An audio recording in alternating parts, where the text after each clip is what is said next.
Salah satu ghibah, salah satu menyebutkan keburukan orang yang diperbolehkan adalah dalam rangka mengingkari kemungkaran tersebut. Kita laporan, Anda nggak bisa nasihat, ada orang yang mungkin lebih didengar oleh masyarakat. Anda sampaikan, Pak, di depan rumah Anda ada tetangga yang seperti ini. Tolong di cross check lebih dahulu.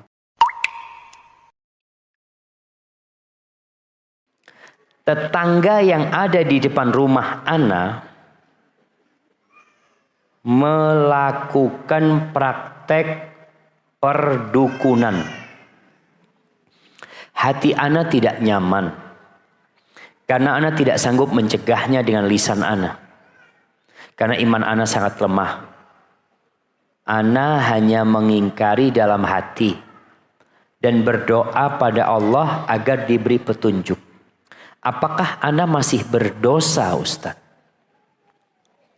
Ahibati fillah, mengingkari kemungkaran itu memang ada tingkatan-tingkatannya. Yang pertama dengan tangan. Buat orang yang punya kekuasaan dan punya kemampuan. Kalau di kampung mungkin ada Pak RT, ada Pak RW, nanti kepada kepolisian. Atau kalau orang tua dia punya kekuasaan kepada anaknya, dia mampu merubah dengan tangannya. Kalau nggak mampu, maka berpindah dengan lisannya. Nggak mampu dengan lisannya, mengingkari dengan hatinya. Kondisi sekarang ini, apakah yang disebutkan oleh perempuan ini, memang dia kemampuannya hanya di hati? Atau dia mampu dengan lisannya? Mungkin dia tidak bisa dengan lisannya sendiri, pakai lisannya orang lain.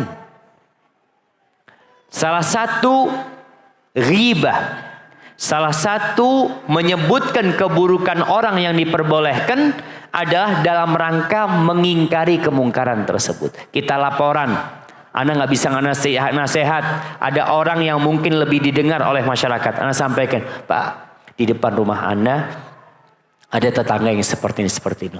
Tolong di cross check lebih dahulu. Tolong dilihat dan dikasih nasihat.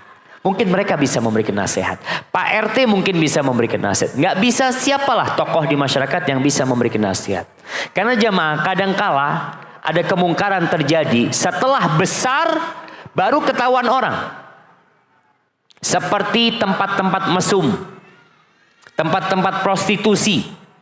Itu ada orang tahu tapi didiamkan. Udah 2 tahun yang lalu Anda tahu sih. Tapi setelah rame baru dibongkar. Padahal kita bisa menyelesaikannya ketika kecil. Dengan cara apa? Laporkan.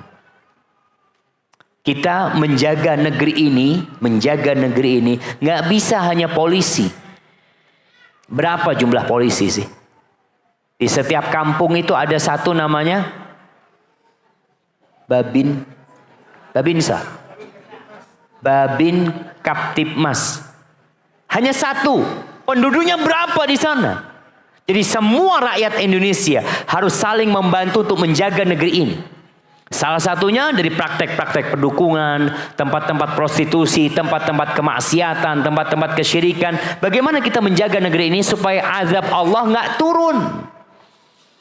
Maka ini tugas kita.